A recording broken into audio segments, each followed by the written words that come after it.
Meet it, Google, everything's working. Hey Kevin, how are you? Good Hey morning, guys, evening, whatever. Gary, I'm going to be listening today because I'm in my car, as you can tell. Oh, okay. So, but I'm here. I'll be a good listener. Well, Right, just drive safely. it's Oh it's yeah, yeah, yeah. it's all being recorded, so you can go back and look at the engaging slides. Hey, honey, Yeah. I'm Are you gonna. standing in the dark? No, I'm in my car. I'm just in the parking lot of the workout facility. So Oh, I'm okay. gonna, I'm gonna mute and put my take my video off so I can just listen. Okay. Maybe take a little nap? No, yeah, I think yeah, right. Oh, that I won't don't think happen. so. That won't happen. No. I'll keep you awake, Kevin. Usually I get on this morning, I just think I open up my computer and Zoom's on. I think this morning, because I do morning sheep counts 4 days a week. I will miss tomorrow, Gary. Okay. I'm taking Cal and Elaine to Cal's chemo appointment. Okay. So, All right. what you hear from Marge? Anything? Susan went and saw Marge. it. She may go home tomorrow. Oh, good. Susan went and saw her this afternoon. Connie saw her. The Hills were there. I saw her yesterday. She's walking around. So it's Oh, a good. question of, pain management and all of that kind of stuff. So we're hopeful for tomorrow. Good. Um, Good, good. But she clearly has a lot of people who are checking on her. So Going home, you're going to go to no, she'll be going home. good home by yourself. Yeah. Okay. Because she's ambulatory. She's able to get around Okay. and and all of that. Um, so that's not the issue. And I think she knows what she'll be eating or be able to eat and all of that. So all right. So who are we waiting for? There's Ryan and 2, 3, 4, 5, 6, 7, 8. got a few more. Yeah, a couple more, yeah. Yep. That's okay. I turned off the waiting room feature, which Yeah, if I remember right, then you just have to let them in. So why not just let let them them in. It's not like, I mean, in the old days, everybody was worried about Zoom bombing. And uninvited guests? yeah, Yeah. yeah. So I don't know. I don't know. So long ago to think, we're coming up. It's February of 2025, and it was in March of 2020, Yeah. world shut down. And Mhm. to think about that being that many years ago now is pretty Yep. um surprising, I guess. I don't know. The other thing is I go back and look at old notes and things like that and running across notes about Y2K. And oh God, what were we going to do with Y2K? It was going to shut the world down. And I remember that. oh man. So, time marches on and things change and all of that. But see, Joanne's here and I think Sunday was really enjoyable, Gary. Sorry for interrupting. well, that's okay. That was really great. Kevin and I came Good, good. away with a good feeling. Yeah.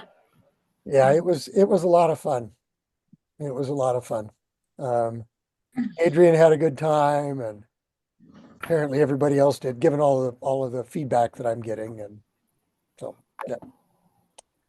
Well, I'm going to go ahead and get us started since it is a little after 7. I know that we may have one or two more folks joining in. Um, so tonight, go ahead and share my screen here.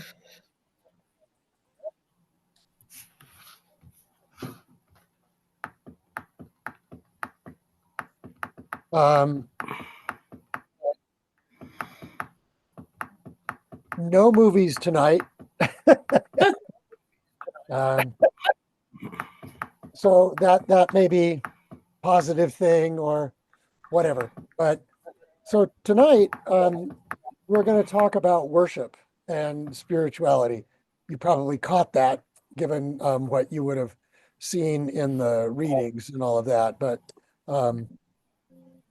that's what we're going to do tonight. And but first I want to find out if there are any leftovers, any questions from previous weeks or anything like that.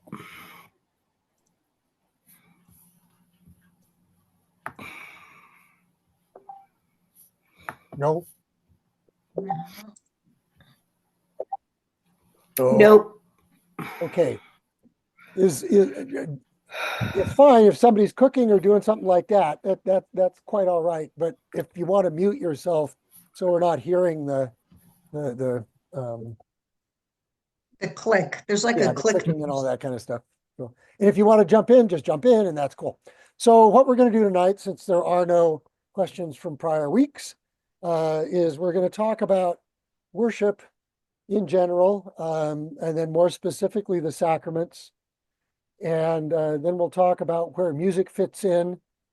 And then we'll talk a little bit about deciphering the prayer book.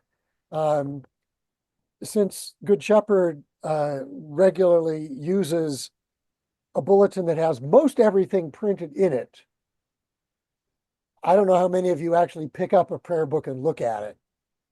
And we're not going to do that tonight because I can't guarantee that y'all have prayer books. But I'll be doing some pointing to that and showing some screenshots and stuff like that so that we can talk about that. And then, the next time you're in the church to pick one up. But, and like I say, we'll get into this a little bit more as we go on. So, and again, if you've got any questions, I can only see about 6 of you at a time, given the way that the screens work. So if you've got any questions, just jump in and say something, and we'll go from there. So, what's worship for you? What do you get out of Sunday mornings? What is that? What does worship do for you? And I'm asking, so you will have to unmute yourself to answer. To me, the group experience, the feeling of groupness, and even larger than just our own group in our own sanctuary, the fact that I know that those same words, that same liturgy is being said all over the world at the same time, and all over the world at all times. And to me, I find that very comforting and uplifting, that's a tremendous sense of community. Okay. All right. That supports my faith and supports my efforts. And okay. So there's the corporate nature, being part of a community. Okay. Yeah. Rest of you. I find it pulls me out of the day to day where it's easy to get caught up in, day-to-day things, earthly things, whatever you want to call it. And it's nice to feel something larger, not just the community, but also something larger than just day-to-day human life, I guess, if that makes sense. Sure. Yeah, that makes, I was going to say something similar to that we take time out once a week just to be present with everybody else and really pay attention to the gospel, the other readings, the music, just like you said, the whole community experience, just so we can really, it's like a reset button for me. It's like a reset. And to be present with God. Right. All of our attention is focused in one place. And you forget all the other stuff going on during the week and you think just about worship. Yeah. Yeah. Who else? And for me, like in scripture, where the gospel says, or I don't know what book it says, wherever 2 of you are gathered, there I am. That I've totally misquoted that, but No, that's good enough. yeah. And just, you can pray alone, but when you pray in community, it kind of elevates the prayer, I believe. Right. Anyone else? For me, it's just like a spiritual refresh that I reconnect with God and in the presence of other people, and it just feels very comforting to me. It feels like home. Lisa, Yeah, I gotta say that when I go to church with Kevin, it's it's like, oh, we still love each other and it's Sunday. okay. It's like, and each week our relationship seems to get better, and it's like a reboot for me at least, and it not reinstills, but reminds us what our core values are, and we're with other people who believe similarly. And I've always appreciated the rituals of the Mass and how you can just sit there and just let it.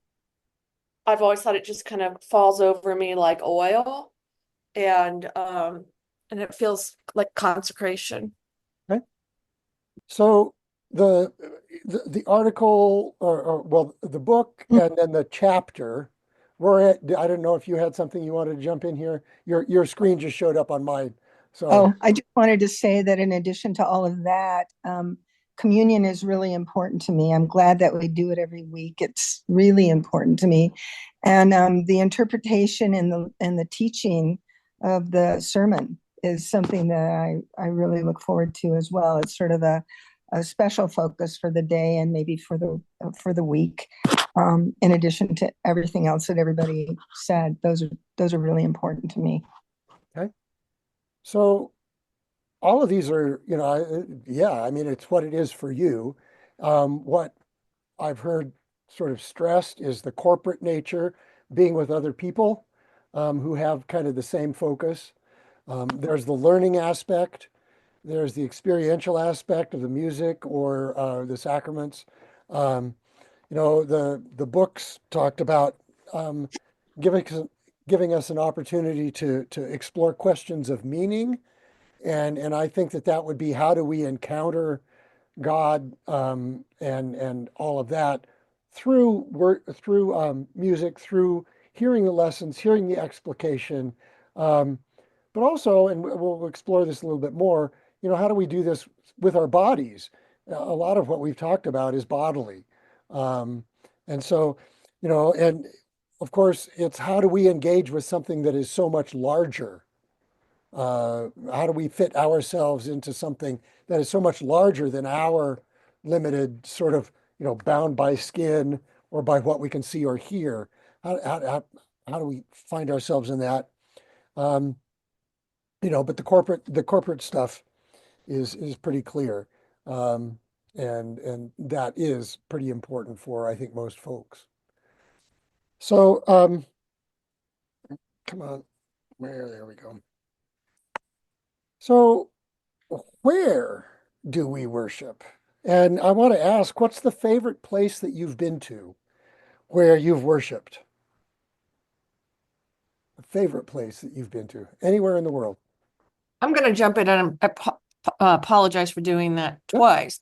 Kevin and I were in Mexico in Puerto Vallarta for Christmas, and we went to Mass there in a beautiful old church, and it was near the beach, and it wasn't fancy at all, but it was just quite pleasant to be hearing the Mass in another language and to feel comfortable in it, knowing what was happening, even though we didn't understand the language, and we just had a beautiful time.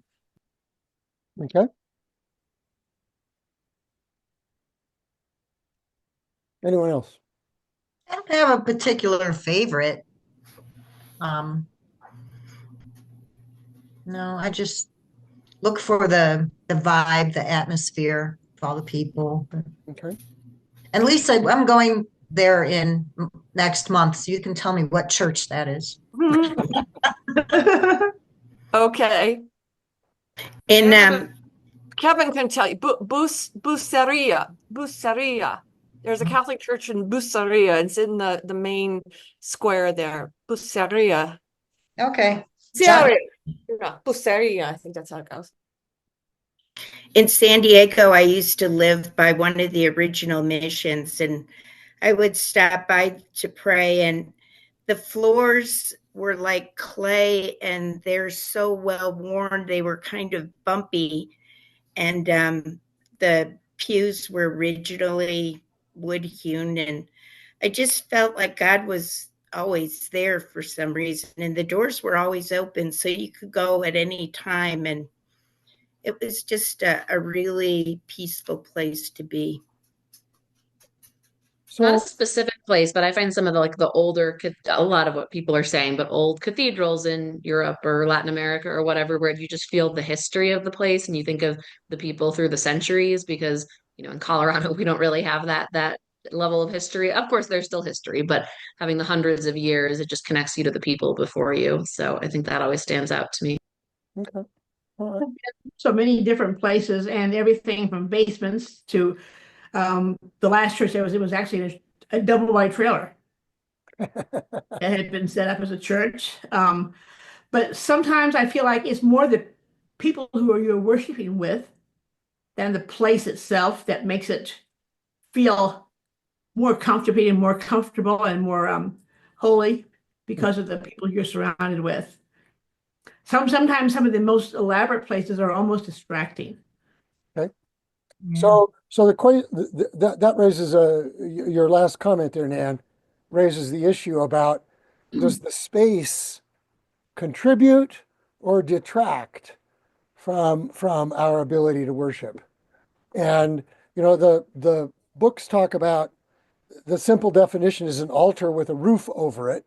Well, that sort of maybe sometimes the roof or trees, so that makes it a building oriented kind of thing. Sometimes the best place to worship is outside. But in general, churches are buildings that are built to allow Christian people to gather around an altar, to, that thing for a common meal. And then we need, as they point out, a place for instruction. So we have the altar that's central at Good Shepherd. And then the pulpit, as you are looking at it, is off to the left. It's not centered. But you can go into other churches where the pulpit is front and center and the altar is secondary. And that just tells you a little bit about what that particular church viewed, at least when it was built, viewed as being the most important. Was it the hearing of the word, or was it the participation at the table? And neither one of those are, eliminate the other, but there's a different focus there. So what does the space say? Gothic, the books point out, that there's a Gothic thing, a church has it's vast and points to the sky. It seems to sort of emphasize transcendence and something like that.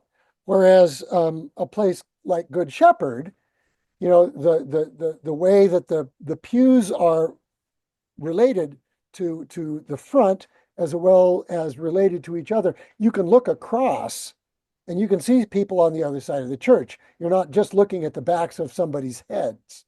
And that has, that says something a little bit different. When I was at DU, I taught a course that I called Angels in the Architecture. And we went to different buildings, not to see how they worshiped, but to have somebody tell us how the building spoke to what they believed. And at Good Shepherd, certainly we have an altar that's in the middle, or it's in the center as you're looking towards the front, but it's not the only thing that you see. You can look across and you can see other people's faces and things like that. And the roof is lower, so that it's just a very different way of looking at worship. This picture here is of an Episcopal church in San Francisco. This is the Church of St. Gregory of Nyssa in San Francisco, and it was built. It's been built in the last 40 years, and it has two spaces. If you look beyond where the saints are up on top, they're dancing. Those saints are up there on top, they're dancing. Okay. If you look beyond that, you can see the very well lit area in the back. When you come into the church, you go there. And that's where the first half of the service happens. That's where all of the lessons are read and the sermon happens and the prayers are said. That all happens in that part of the church. And then at the offertory, everybody moves in, or actually they dance in to this part. And the folks there, you can't see the altar, but they're all dancing around the altar. So there are two spaces in this church that emphasize the reading and the learning, as well as you move away and you come into this space where you're emphasizing being around the table together.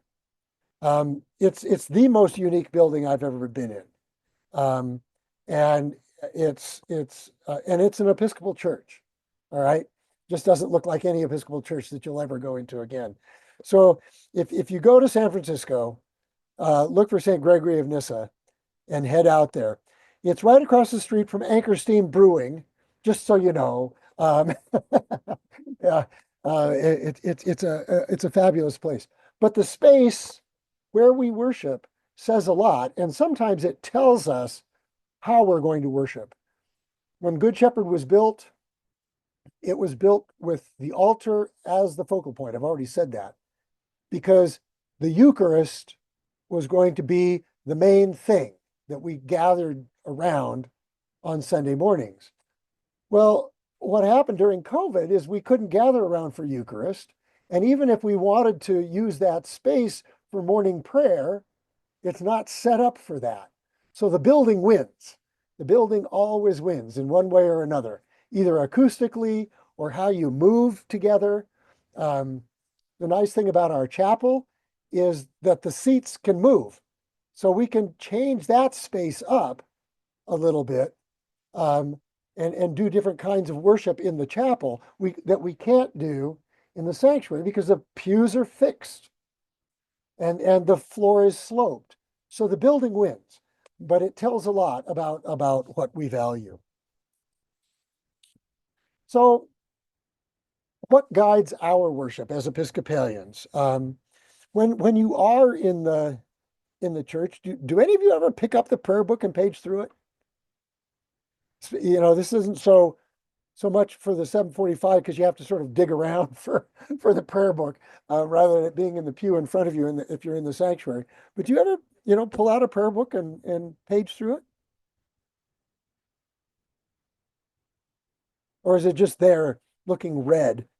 Well, I'll make a point of looking for it now that I've been reading our little, our little course book here. And I'm like, oh, there's a book of common prayer. I'm gonna have to start looking for that. So I miss not having it not use it every Sunday. I like using that book. Okay. I just liked something about it was well worn. It was my second prayer book. The first I was baptized with the 1928 prayer book. And then the other came in after we were married, actually, quite some time after we were married. So I had to get used to a whole new, but it was a new prayer book to me. Still old. It lived in my car for years because it was always there to go to church with me. Okay. And just came out. My name tag hooked right on it. It just sat right in my car, and I just took it in with me every Sunday. And there it was. And that's what we used. Yeah, I've been to a lot of churches, and I'll just tell a story about me. I grew up not Episcopalian, and when I went to church, everybody would walk in with their Bible, because it was Protestant evangelical churches, and everybody carried their Bible in, and you had to have the right version to fit in with the congregation, right? And the bigger the better, usually. And so I understood that. And when I started going to the Episcopal, the first time I went to an Episcopal church, I carried in my Bible, and I looked around and nobody had one, and then I've been in other Episcopal churches where everybody walks in carrying their prayer book.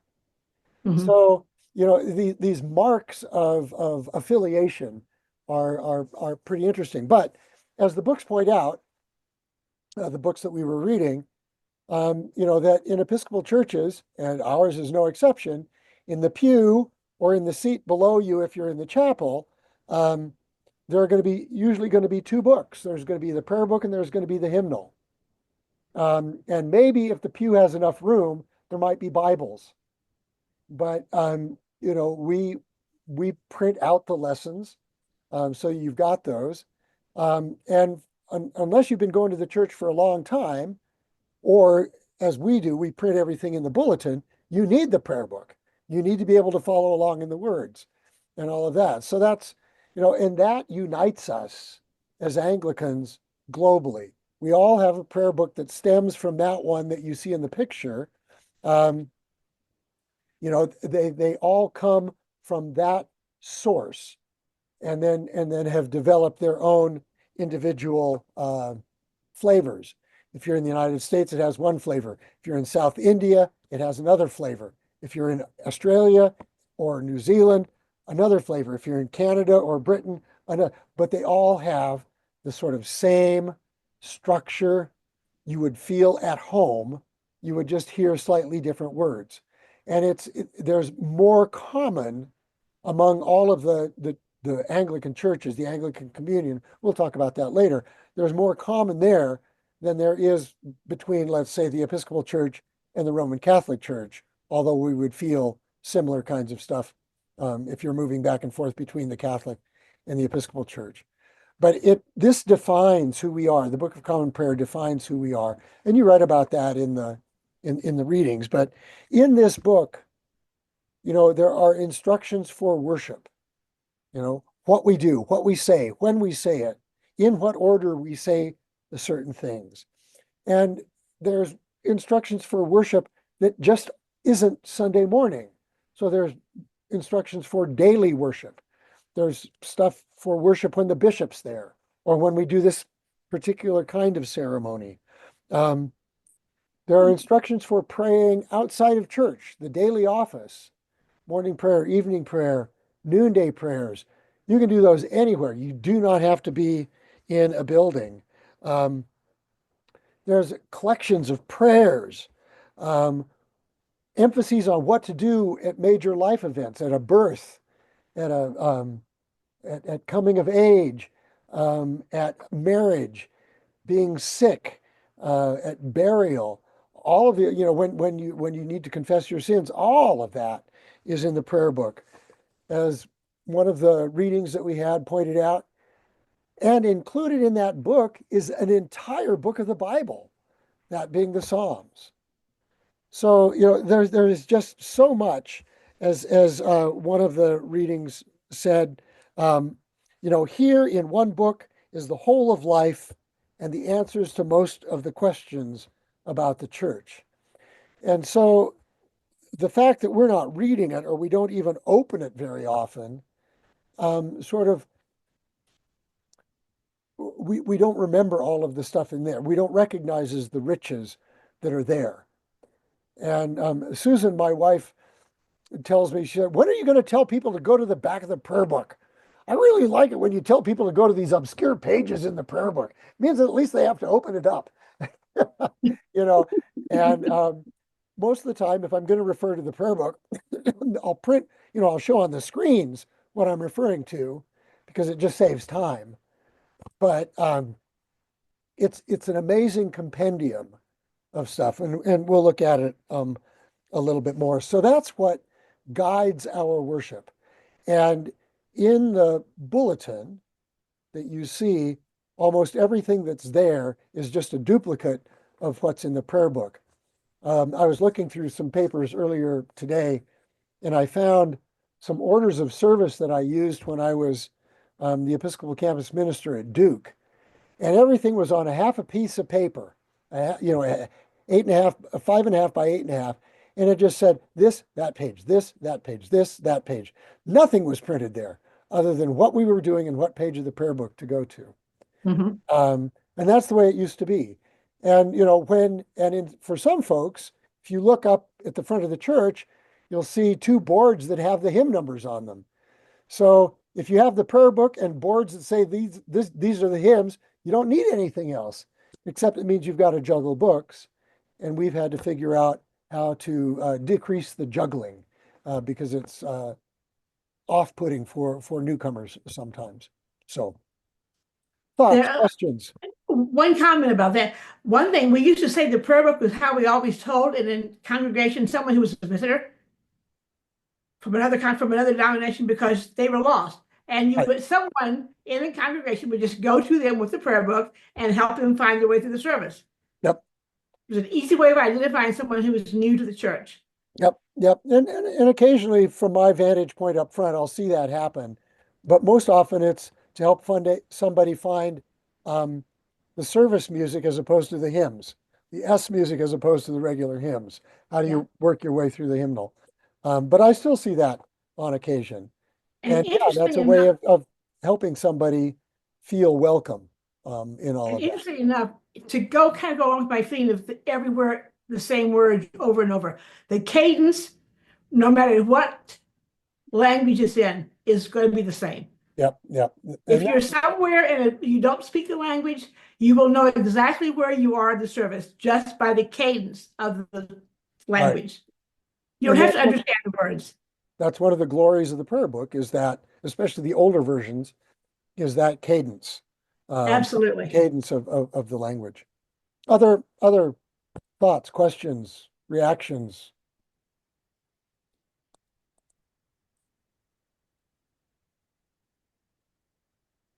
Okay. So worship for us is mostly centered around the sacraments. Not entirely, but mostly. And these are our recognition that God works through material things to change our lives. So whether it's water, whether it's bread and wine, whether it's oil, whether it's rings, laying on of hands, these are all material. They're physical. It's not just something that happens up here. It's a physical reality that God works through. This is how we understand it, that God works through to change our lives. And, there are all sorts of debates over how all of these things work or how they change our lives. My colleagues in the clergy have lots of fascinating conversations about these, and we're not always on the same page about what's going on. And some of that I refer to occasionally, and some of it I just leave it where it is. But so we have adopted the church as a whole, or at least the liturgical churches as a whole, over the last 2 millennia, have adopted seven what we call sacraments.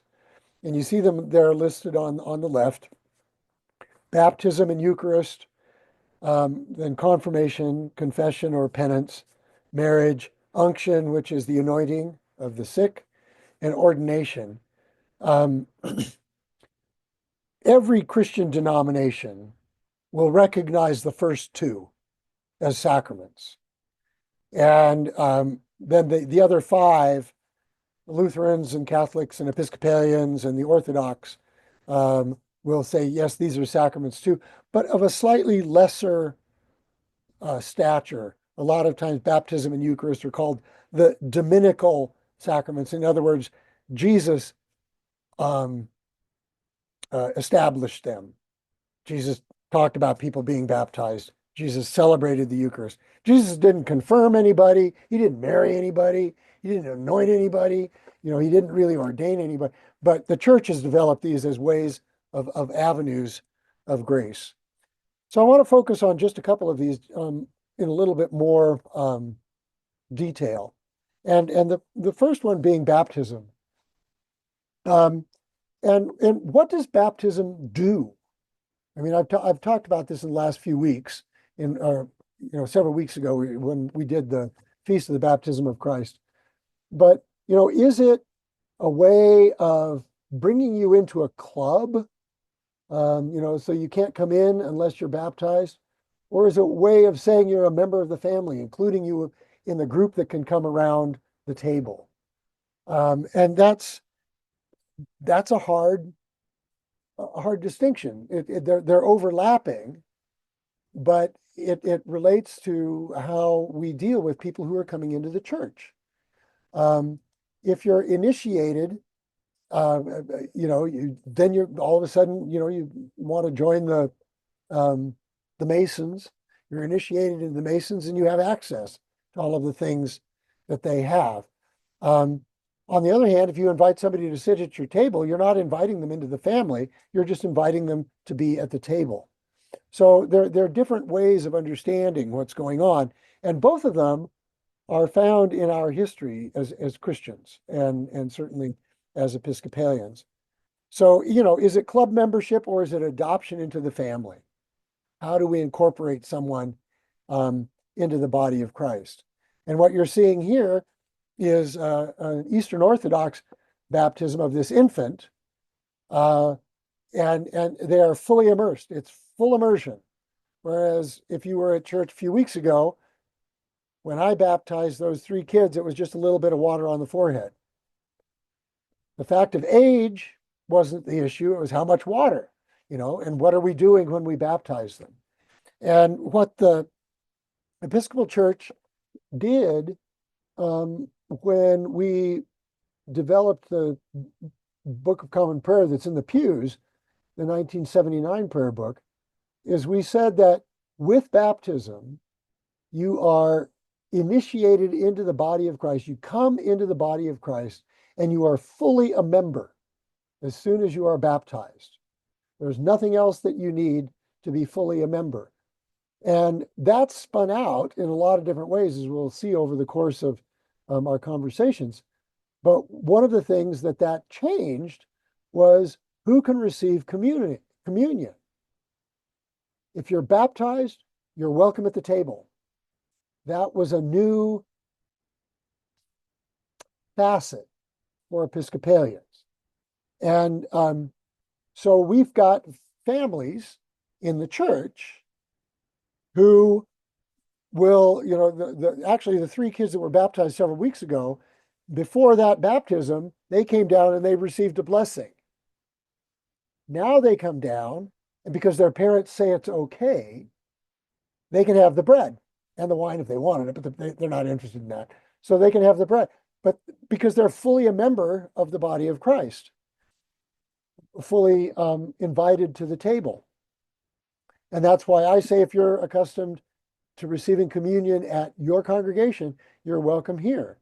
That decision has already been made. It's beyond us. Now, in the old days, it used to be that you were baptized and then you were confirmed, or you went through First Communion, and then you could receive communion. And that's not the way that we understand our theology, but it may be what parents want for their children. So sometimes there are some families at the church whose children have been baptized, but they don't want their children to take communion until they've gone through First Communion class. And there's one little girl that I baptized about 3 years ago, 2 or 3 years ago. She came down and she wanted the bread, and I hadn't given her the bread before. And I said, what do your parents, I'm kneeling down there looking at her saying, what do your parents say? And I looked up at Dad and he shook his head.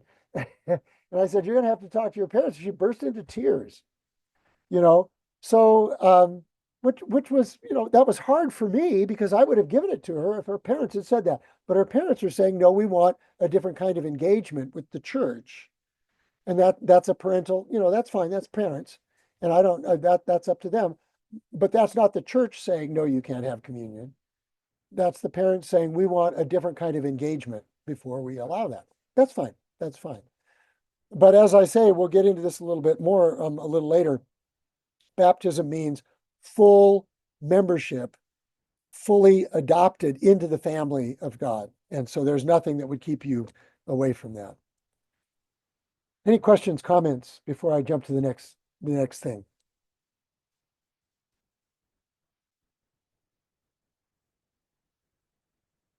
Hey, so that baptism, at least according to our current Episcopal theology, says once you're baptized, you can join in the family meal. And the Eucharist, communion, the Mass, that's the family meal. That's the family meal, the bread and the wine. The word Eucharist simply means thanksgiving. It's the Greek word for giving thanks.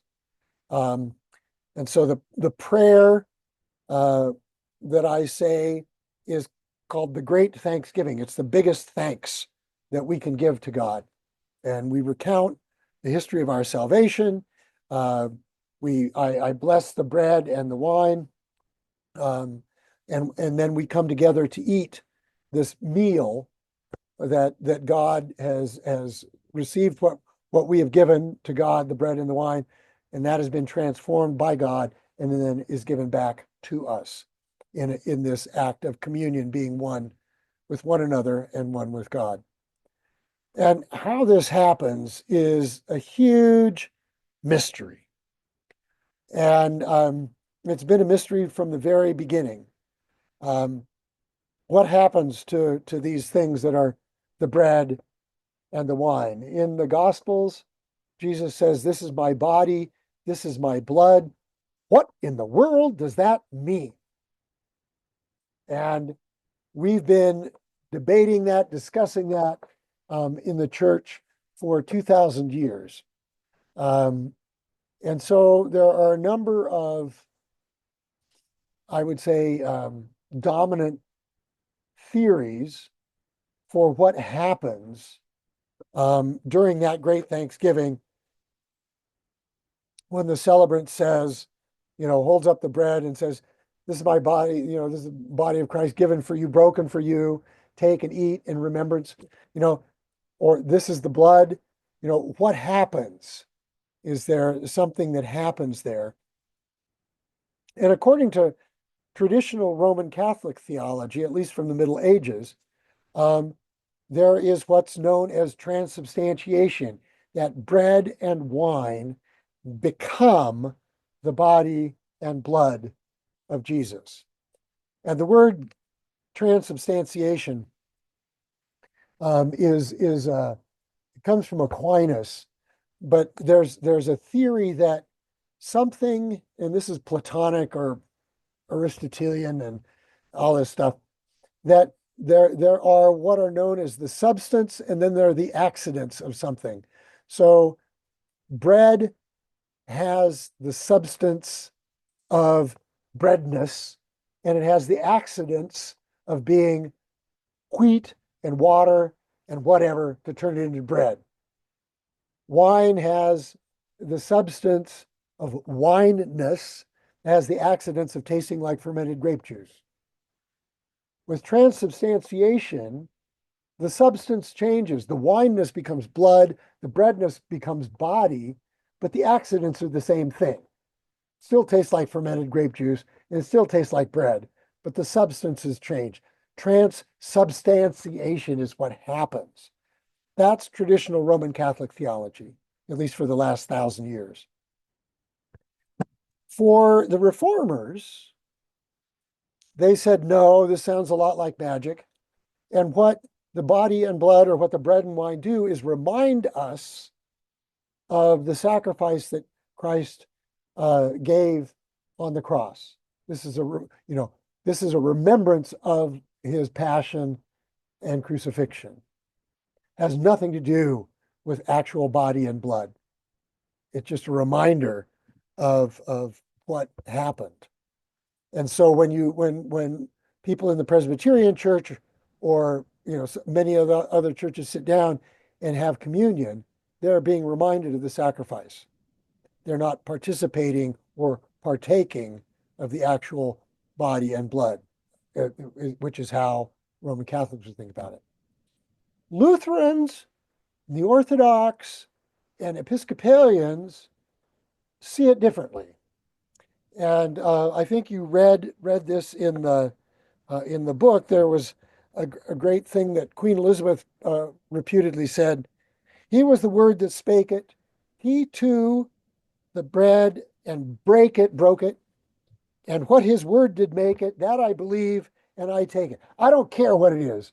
Whatever happened, whatever Jesus said, that's fine and I receive it. We call that the real presence. We don't know how it happens or what happens, but we participate in it in our way to understand what that body and blood are. So after I have broken the bread, I would say the body and blood of our Lord Jesus Christ, take and eat. So it is the body and blood. Take and eat this in remembrance. And so the Episcopal Church has bound those two together. There's the sense that this is the body and blood, or this is the sense that you can take it as a remembrance. We're not getting ourselves in the business of saying this is what it is. It's a mystery. And that's how we take it. It's a mystery of how Christ is present in that bread and that wine. Man. Did you recently see there was just something came out from the Roman Catholic Church that non-alcoholic wine and non-wheat or gluten-free wafers were not appropriate for communion? That just I was like, what? Yeah, and and Where did that come from? Well, that should the bread be can the bread have yeast in it is a debate. The debate also, I know. And or is there a different thing that's going on? Does it have to be wheat? Could it be rice? Is the issue the material that is used, or is the issue what is that? I mean, for example, in China, they don't use wheat, right? Any bread most of the bread that they make is going to be made out of rice. If that's their daily bread and it doesn't have wheat, to say that they have to have wheat, that's not their daily bread. Right. So how do we deal with these differentiation or the differences between cultures, especially as they're transmitted over time? And the Episcopal Church has basically said, we're not going to get into that. We're going to do communion. And we're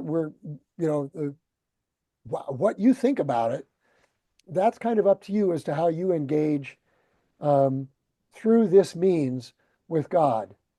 I remember right after I was ordained a priest, probably in the first or second week, and I was therefore giving the bread to people, not just the cup. It occurred to me, I said, what do these folks who are coming to the altar rail, what do they think that I am giving them? What do they think that they are receiving? And is my belief about what I am giving them, does that rule out what they think they are receiving? And fortunately for Episcopalians, it doesn't make any difference. We have plenty of Episcopalians who are transubstantiationists. We've got many others who are Reformed. And then we've got a bunch of others who say, it doesn't make any difference. I believe that I am engaging with Christ through these means of bread and wine in ways that are important. And I'm just going to leave it there. So this is where we play the Episcopal Church, the Anglicans play our traditional sort of via media, being in the middle way. That makes sense? We could spend a lot of time talking about this, but I just want to make sure that if anybody's excessively confused, I can muddy the waters even further.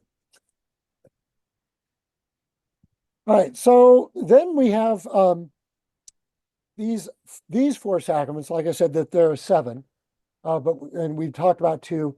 Then we have these four, the next four, that pay attention to the ways that we live our lives and sort of bring God's presence into various parts of our life. So confirmation, which is usually a sort of happens at the time when you can tell right from wrong. So there's a coming of age piece to this. if you were baptized as an infant, when you confirm what was done on your behalf, you say, I take this yoke upon me that my parents and godparents gave me. I own it. That's confirmation. When we feel that we are overwhelmed by guilt or a sense of wrong or all of that, and we want to unburden ourselves and avail ourselves of what the church gives us, then confession or the reconciliation of a penitent is how it's listed in our prayer book, is available. None of these are necessary. All of these are available to us and in the church. Not everybody is called to be married, but the church blesses those who are called to be married and to say that we invite God into the presence of this union. When one is sick and or near death, to invite God's presence, to invite God more directly into that. So I go, I've been in a hospital a couple of times in the last few weeks, and I have a vial of oil and I mark the sign of the cross on the forehead of the person who is anticipating surgery or just needs to feel that extra presence of God through the means of oil. It's not just last rites, although I've done that plenty of times. So that's unction. And that is, of course, found in the prayer book as well.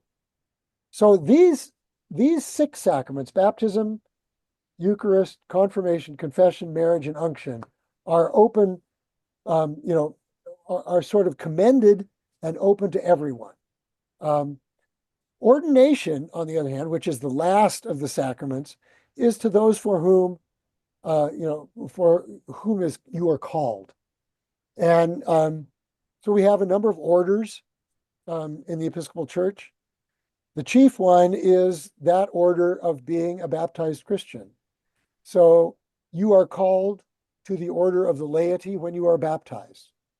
But beyond that, some people are called to specific roles in the church. And those are the deacons and the priests and the bishops. And we can talk about that again at length. I don't want to do that this evening, run out of time. But the picture on the right is Barbara Harris. She was the first woman ordained a bishop in the Episcopal Church. I remember very clearly when this happened. She was ordained a bishop in Massachusetts. Everything was fine, but it sort of shook things up because here's a woman who was ordained a bishop. It shook things up when women were ordained priests and less so deacons. So, but when you are baptized, all of these orders are open to you if you are called to those orders. And that's a process of discernment. And when we revised the prayer book to come into the 1979 prayer book, this was some of the arguments that were being made. If we're fully members of the body of Christ by virtue of our baptism, then you cannot say that we cannot participate in the orders of ordination. We're fully members. Are we really fully members if you won't let us be ordained? If we satisfy all of the right condition, all of the right processes, we go through those. And that is what really changed in the Episcopal Church. One of the significant things that changed in the Episcopal Church after we developed we revised the prayer book that's in your pews. Prior to that, no women's ordination, certainly to the priesthood or the episcopacy. But that changed dramatically in 1979. And then women became ordained. And it wasn't until the 80s that Bishop Harris was ordained. And again, we'll see this in what I'm calling here other ordinations. Women, the ordination of women, we know that there were people in the New Testament that were called deacons. Now, did they play the same role as Nadine plays in the church? Maybe, maybe not. We don't have a lot of description, but we know that at least women could be called deacons. Phoebe in the book of Romans is called a deacon, although some translations would say deaconess, but the word in Greek is just deacon, just like it would be for anybody else. But in terms of the priesthood in the Episcopal Church, 1974, moving into the new prayer book idea, there were some irregular ordinations of these women known as the Philadelphia 11. Everything that they did was correct, except that it was irregular. And then it was regularized 2 years later by General Convention that women could be ordained priests. So this was part of that process that eventuated in the 79 prayer book, but all of these conversations were going on in that decade of the 70s. And if you know Sandy Boyd, if you go to the early service, you would recognize Sandy Boyd. She was ordained not long after 1976. We celebrated the 40th anniversary of her ordination just before COVID.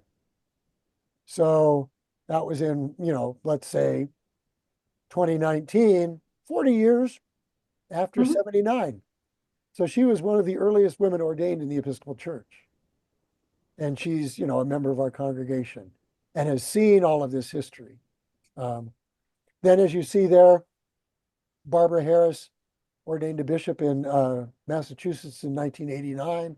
Took a while for that one to move through, for women to make it to the episcopacy. And then in 2006, Catherine Jefferts Shorey became the presiding bishop of the Episcopal Church, the first woman to lead a national Anglican body.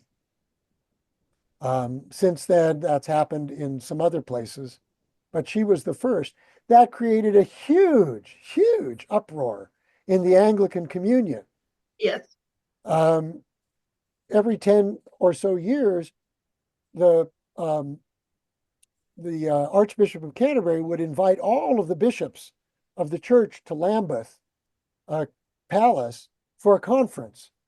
And so, as soon as the women were coming in from other churches, some of the bishops in other parts of the world wouldn't go because there were women there as bishops. And this really came to the head when our archbishop, our presiding bishop, was a woman. There were bishops from Africa and Asia that just would not go. So this created a huge uproar about that. Similarly, with issues of LGBTQ, the reality of full inclusion from 1976 is, if we're baptized members of the church, we should be able to be ordained.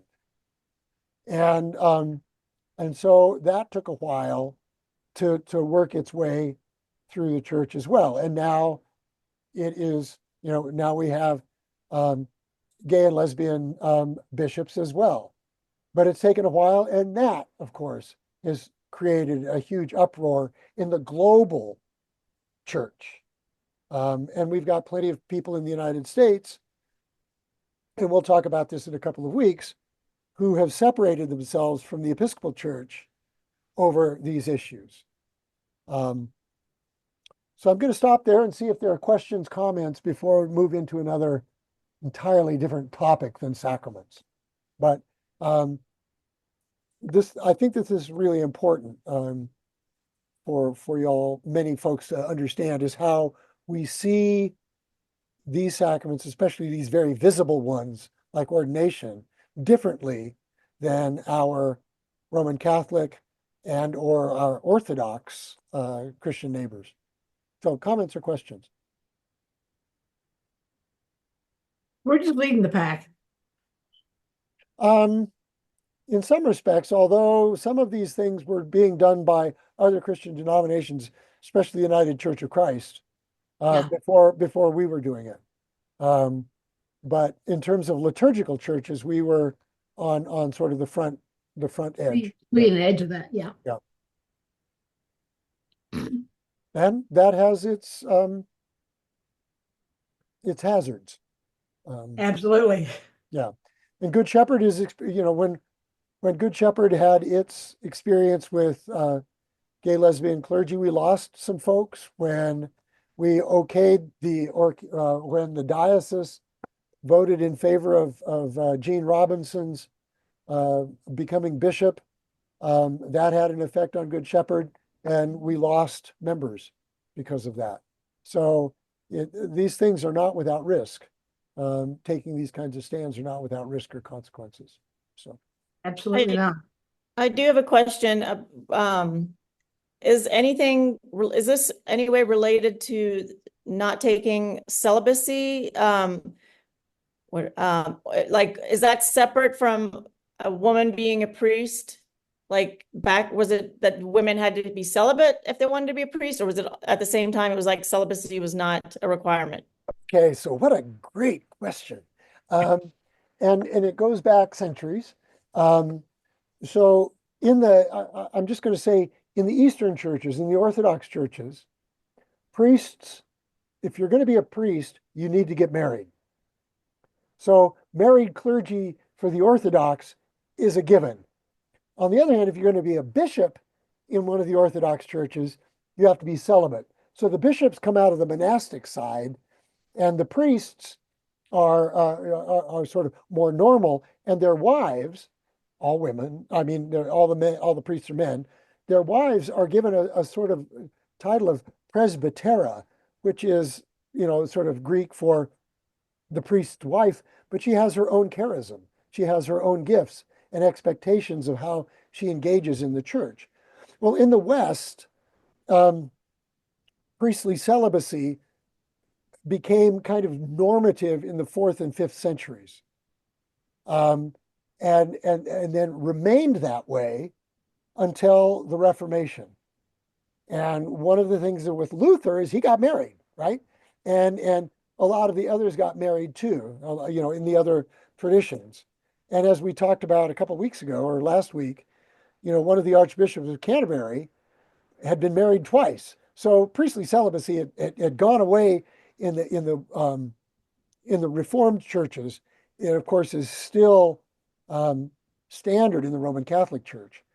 Now, if I were to convert to Roman Catholicism and wanted to have my ordination accepted in the Roman Catholic Church, it would be, even though I'm married. But you can't go up through the ranks in the Roman Catholic Church right now as a married person. But if you come in from the outside, and then there are some Eastern churches that affiliate with Rome, and those priests can be married. So there's a debate, that's maybe too strong a way to put it, but a discussion as to what's going to happen first in the Roman Catholic Church. Will celibate women be able to be made priests before married men? So it's just, which direction will the Roman Catholic Church turn first, if either? And I don't know what the odds, what Las Vegas has as the odds as to which one of those will On happen. that one. Which one of those will happen first. To a great extent, we have been a beneficiary of that because I know a number of Episcopalian priests who are former Roman Catholics who Exactly. left the church and then Including came over. the founding priest for Good Shepherd. Yes, indeed. So, And Art LeClaire, I knew several personally as well. right. That Yeah, Art LeClaire, who founded Good Shepherd, who just died a week and a half ago, was a Roman Catholic priest. I And did I not think realize. his wife was a nun. I don't want to say that for certain, but so That is not uncommon, however. that's right. So that's a really great question. And but and then the question of sexual orientation is just layered on top of that. And so I remember when I was at Duke in the early 90s and was working with the Episcopal students at Duke University, there was a young gay guy who wanted to go through the ordination process, and it wasn't okay at that point and he was told by the bishops, you know, don't say anything about this and you can be ordained. And he talked about, how can the church tell me to lie and they'll ordain me if I lie, but they won't ordain me if I'm truthful about who I am? And so, clearly in the Roman Catholic Church, for centuries, there have been gay clergy, but they Yes. haven't been able to be out about it. That was the same thing in the Episcopal Church. Mhm. So, what we've been able to do, at least in the Episcopal Church and other churches that have this kind of thing, is to say, let's be honest about this and figure out how we're going to work through it. But it's a thorny issue. It's clearly a thorny issue and one that's taking a while to work through. So, going to move on. It's 8 o'clock. Move on to some other things. Still talking about worship and spirituality, music. Would those of you who were there on Sunday, would the worship have been as significant if there was no music? Not with that service. I mean, However, I have a different feeling about music than maybe a lot of people do, because I spent a lot of time with early morning services with no music that was strictly spoken. And the simplicity of that service is a whole different feel, whole different service, a whole different approach to it.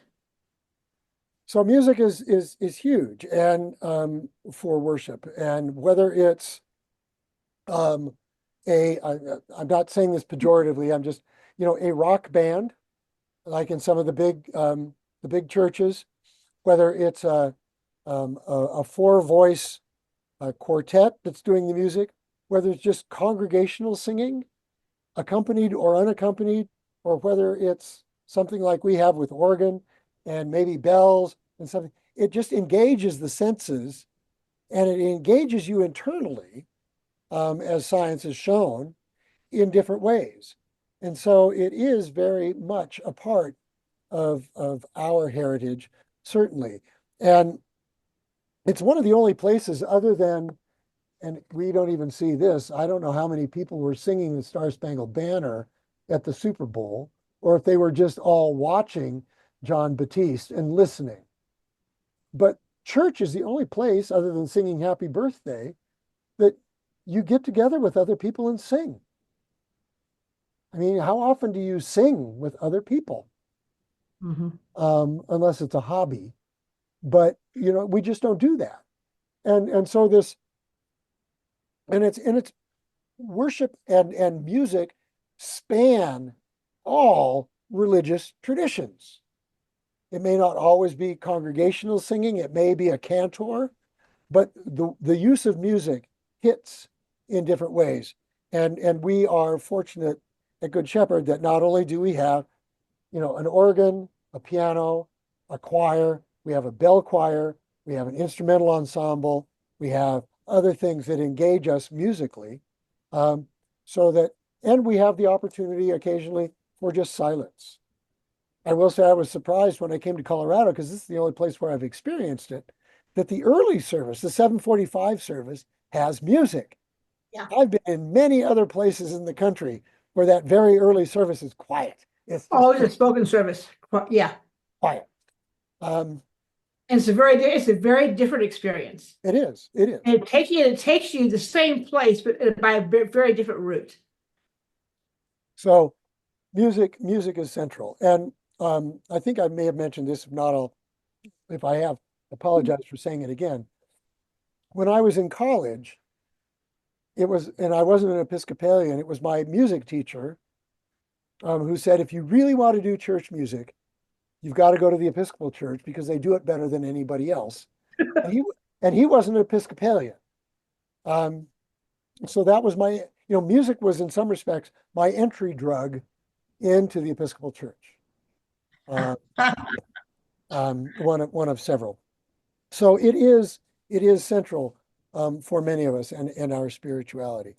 But there are other ways that we engage individually with God. For some of us, and I really saw this during COVID. You know, the demand for the Eucharist was just so strong. People would do almost anything to be able to get the Eucharist. And we did drive-by communion. Other churches did other kinds of communion, you know, because that that way of engaging God was so central for so many people. And for others, no, it was being with folks. They wanted to come back to church. In COVID, they wanted to, not so much because of music, not so much because, I mean, yeah, that was all part, but they wanted to be with their friends, that communal aspect. Yeah. So we all exercise our spirituality in different ways. The Eucharist being one. Another one is daily prayer. And we'll talk a little bit more about this in just a minute. Or what I have here listed as the daily office. For some, spirituality is expressed through fasting, through deprivation, self-deprivation, and understanding suffering on behalf of or in union or communion in that regard with Christ who suffered for us. Stewardship, the act of giving, is an act of spirituality for many people. Engaging in private prayer, all of the ways of private prayer, whether it's just sort of saying, I adore you, God, I praise you for who you are, thank you so much for what I have received, I'm so sorry. I give, oblation is I give to you me, do with me what you will. Intercession is that prayer on behalf of someone else. Petition is prayer on behalf of myself. So all of those are different ways of private prayer, adoring, praising, giving thanks, being sorrowful, being repentant, self-offering, pleading on behalf of somebody else, or pleading on behalf. All of these are ways that we go back and forth between ourselves and God. And for some of us, some of these are more important than others. One of the sort of mystics of the Middle Ages famously said, if the only thing that you do is say thank you, you have prayed. That is the most significant prayer is thanksgiving. You know, that's that person's idea. Rosaries, using beads or some other physical mean to sort of focus your thinking. There is an Anglican rosary. Roman Catholics don't have the corner on that. Muslims use prayer beads. Buddhists use prayer beads. It's one of those ways of focusing your attention through physical means. And we have those. For many people, there's just the practice of meditation, sitting in silence and listening. Very similar to what Buddhists would do, meditation or centering prayer. The Jesus prayer, long history of that prayer, which is very simple. It could just be, Jesus Christ, have mercy on me, and repeating that over and over and over again to center the mind and the spirit, to open yourself to how God would speak to you. And that can be expanded to Jesus Christ, Son of God, have mercy on me, a sinner. But, you know, or it can be just Jesus Christ, have mercy. But those are all known as the Jesus prayer. Again, these are all means of personal spirituality. And they don't need the prayer book, or they can use the prayer book. They don't need the Bible, or they can use the Bible. There's a Buddhist teacher, Thich Nhat Hanh, who just died a few years ago, who talked about walking meditation. Just go out and walk with intentionality and let your feet feel the earth. That is spirituality, engaging in creation, engaging in God through creation, without the use of a book, without the use of words, without the use of music, just walking. All of these are particular practices, and we've talked about them at church in times past, and we can certainly talk about them together again. But what I want to do is jump back to the prayer book for one of the ways that many people can use the prayer book for themselves. It's not a Sunday morning thing. As I mentioned, this is a book that accompanies us through life. And so we have in the prayer book what are known as the daily offices, these things that you do various times during the day. And we adopted these, the Episcopalian or the Anglican Church adopted these from the monastic orders and the ways that they prayed through the day, the various times. And when the prayer book was established, Cranmer distilled them down to two, morning and evening prayer. And over the course of time, more have been added to that. So if you look in the prayer book now, you'll see an order for morning prayer, noonday prayers, evening prayer, and then Compline, which is the bedtime prayer. So we now have 4 options for these, the big ones being morning and evening. And then all of these are wrapped into the church year. And right now, if you look at this wheel, we're at kind of 11 o'clock on the clock. It says Epiphany. We're getting close to Lent. And then and this process of the church year helps focus us and is reflected in the daily office. It's reflected in our Sunday morning worship. So Epiphany, so our church year begins over there at 9 o'clock at Advent. We begin to anticipate Christmas, which is there at kind of 10 o'clock or 9:30.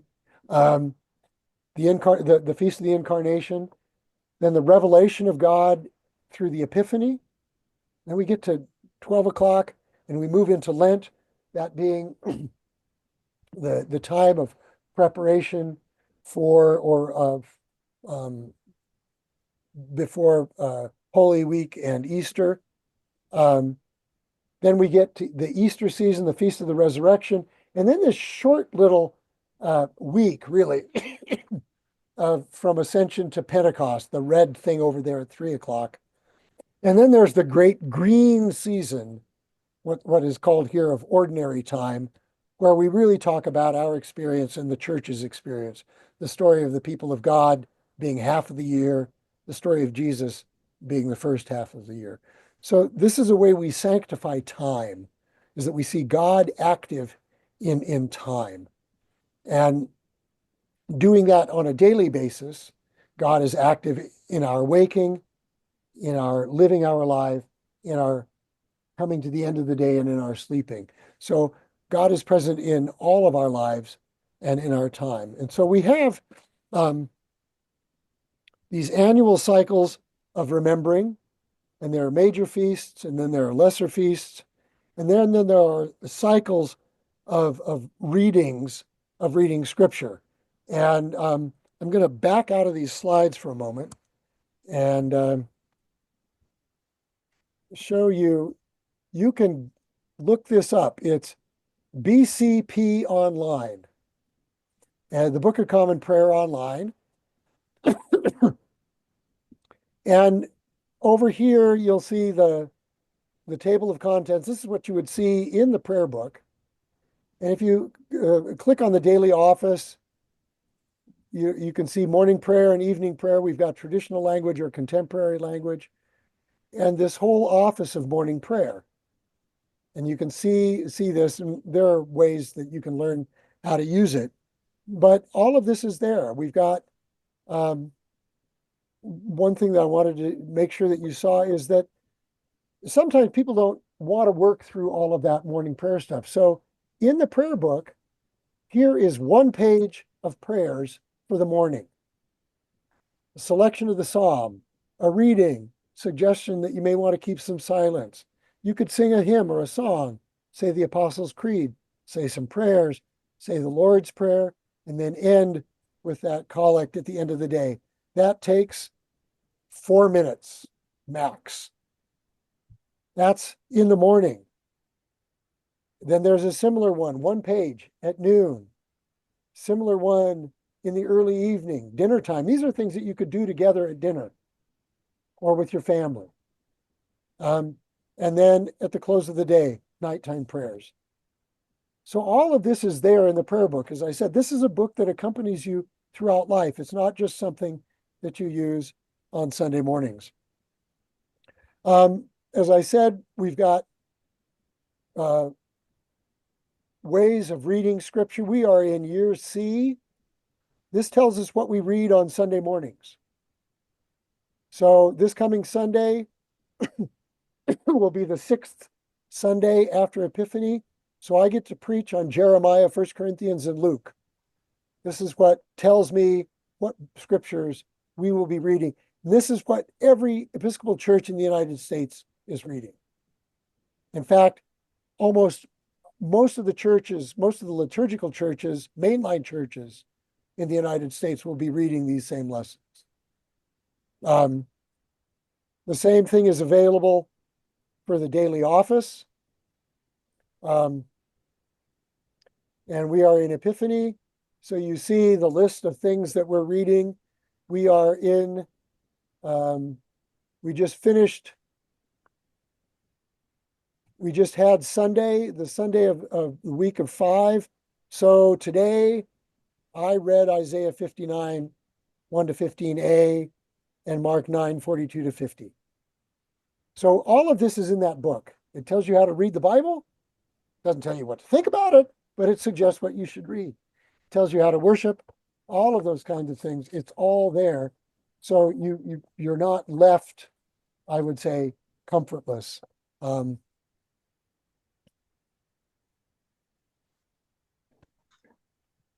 So we have all of those things, calendars and lectionaries.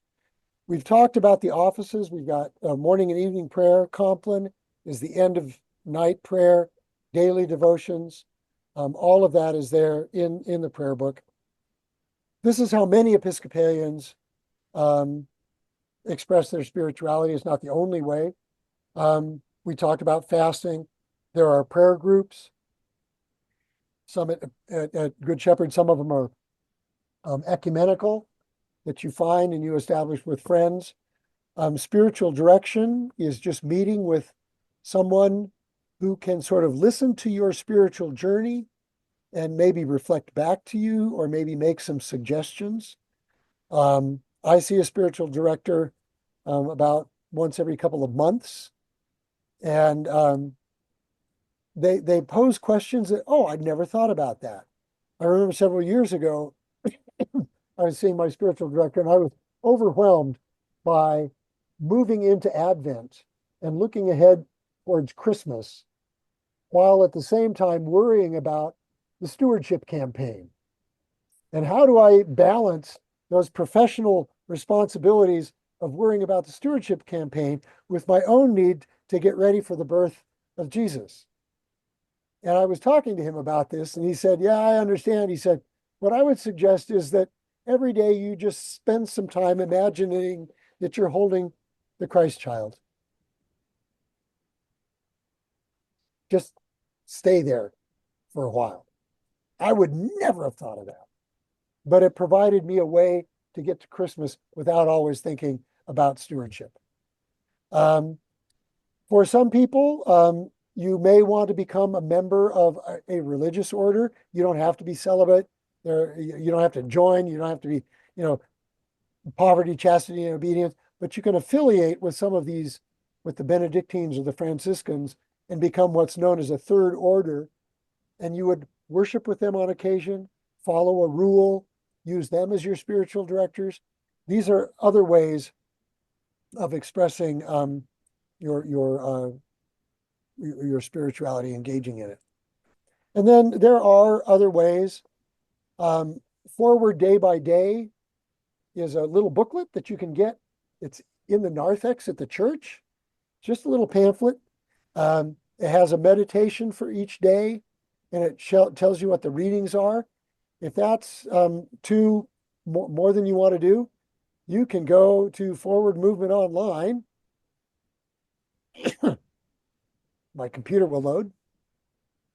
Go to Daily Devotions, and it will lead you through all of these devotions that you had. Some of this stuff is really easily available online. Mission St. Clair not only gives you what the readings are, it will give you music. There will be music accompanying it. You can have your earbuds in And you can do this while you're walking in the morning or in the evening, do it on the bus. There are these ways of engaging spiritually that technology has given us. And then there are many options for online meditations or reflections. Richard Rohr, Roman Catholic Franciscan, offers daily meditations that you can get online as well. So there are all sorts of ways that we as Episcopalians worship, everything from in Gothic cathedrals to dancing around the altar, to various kinds of music, to Eucharist, to confession, all of those kinds of things, to these very sort of daily personal things of prayer and meditation. This is all part of Anglican Episcopalian spirituality. There's no necessity that you do any of these. They're all offerings for you to be able to improve your relationship, engage with God as you would see. So I'm going to stop the share so that we can see everybody and engage in some conversation about all of this. Let me just put in a plug for the morning prayer from Good Shepherd. Yeah. Monday, Tuesday, Wednesday, and Thursday morning, 8 o'clock. Yep. There's a link on the website, on the Good Shepherd page under resources, with a small group of us. Sometimes it's just 2 of us, sometimes it's 4 or 5. And we do a short, actually we do the Northumbrian morning prayer, which has a little bit different reflection each day, but it's otherwise pretty much the same. We share concerns with each other, just a small group of us, as for support. Yeah. We started this during COVID as a way to maintain connections. Mm-hmm. And it developed a life of its own. But anybody's always welcome. And again, anyone is welcome to come join us anytime. Yeah, Monday through Thursdays. So Monday through Thursdays. The National Cathedral has a morning prayer service online, which is always very nice. Yep. Just look at National Cathedral morning prayer. It plays for you. Just sit there and watch it. It takes you with you. Other thoughts, questions, reactions? Kevin, I see your hand way back there. You made it from the car. Bless me, Father, for I have said my last confession was I don't recall. I have I'm the old Catholic here. How is confession performed in the Episcopal Church, or how do you do it? What's the process? Just curious. No, that's a good question. In the prayer book, next time you're in the church, pull up the prayer book and look for the section in there called Reconciliation of a Penitent. And there are 2 forms. There's a more sort of traditional formal form, and then there's one that's a little, I'll just say a little less formal. I've heard a few, but not a lot. It's not common in the Episcopal Church, but it's available. It's mostly a conversation about what's on the heart and mind of the person who is confessing. The confessor, in that case, that would be me, would listen, might offer counsel, some way of making amends if that's necessary, and then offering absolution. And so I haven't done a lot of them. Part of the reason I think one of the readings pointed to this is that for many Episcopalians, since we have the general confession in church every Sunday morning, or most Sundays, that sort of takes the place of that for many. And so, but often somebody really wants to get something off their chest and speak it to another person, have another person hear it and say, I've heard you, God forgives you. I would make it if I wanted to do that, or someone they'd make an appointment with you for exactly. Yeah. So you're not sitting behind a dark box with a screen in front of it like the Catholics. No. Okay, And in fact, most Roman Catholic churches don't do that anymore either. Probably don't. Okay. So but okay. Yeah, like I say, I've done it maybe 4 or 5 times. Um, I remember one in particular when I was at the University of Denver. Um, I was doing a Good Friday service, and a student came up to me afterwards. It's Good Friday. We're getting ready for Easter, right? And she said, I want to make my confession. I said, I'm happy to hear it. You just need to know I'm not a Roman Catholic. She said, I don't care. Because she wanted to be able to take Easter communion. And she wanted to get off her chest all of that stuff that you can imagine any collegiate undergraduate might have that they wanted to get rid of before, Easter communion. So, so I listened to that, but that's not the only one. I've heard several others, and I'm happy to do it. It just isn't a big thing in the Episcopal Church, and at least not from most Episcopal churches. There are some for which it's a regular practice, but most not so much.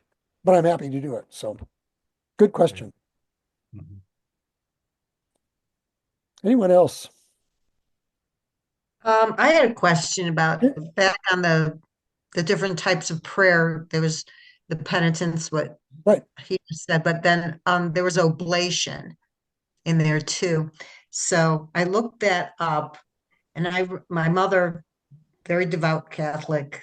Matter of fact, she was a postulate nun before she met my dad.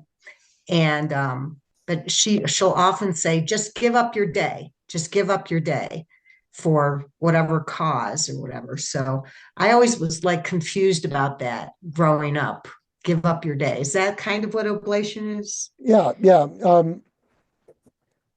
So I'll see if I can get back to that slide because that might be helpful. Um, It was just listed there. It was just listed with the other. right. Yeah. Okay. So adoration, is just looking to God and saying, "You're amazing." I just sort of sitting there and being um, amazed and adoring. Praise is saying, you are, one's sort of more passive. Praise is you are amazing. Thanksgiving, of course, is what it says. I'm giving you thanks for what you've given me. Penitence, we just talked about, but oblation is the offering of oneself. So that is give up your day. That's God, whatever you have for me, I'm willing to receive. Right. I always thought she meant like whatever hardships you had throughout the day, just Yep, just it's all of that. struggle through it and offer it up. Something like that. Yeah. It's all just sort It of was always confusing to me. Okay. right. Come on, escape. Get me out of this. Now I'm stuck. Push buttons. There we go. Finally. But it is Not pressing screen yet. so one of You don't have the screen share. pardon? No screen share. I don't want to be screen share. I want to see Okay. everybody's faces. Okay. Yeah. Okay. So one of the things that I often say at the offering is, let us with gladness present the offerings and oblations of our life and labor to the Lord. This is kind of old language that most people don't get. Yeah. And it's because I'm kind of traditional in many respects. But those things that are self-offering, it's not, I'm giving you something in the sense of I'm giving a monetary gift, but I'm giving you myself. That's the Okay. offering of self. And so when I'm behind the altar with the bread and wine, here's the bread and wine which you have given to us, and ourselves a living sacrifice. That's the oblation, is where we give of ourselves, not just something that we have, but our own self. Okay. Okay. We don't talk about that very much, and so that's good. Maybe I'll figure out the next time it shows up in some significant way in the scriptures. I'll talk about oblation. But yeah. Other questions? We're at 8:30, so we're about ready to click off here. Anybody?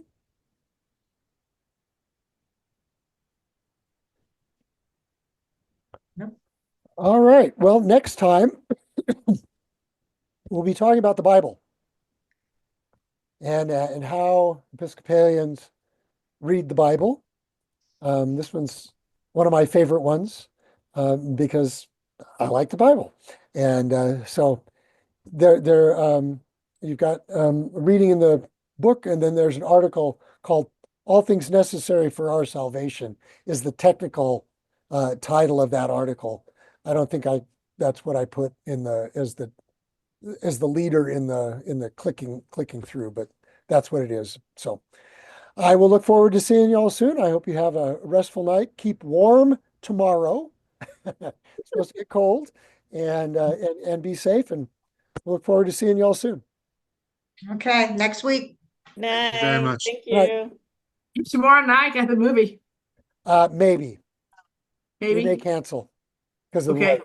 Oh, right. Yeah. Okay. So anyway, take care.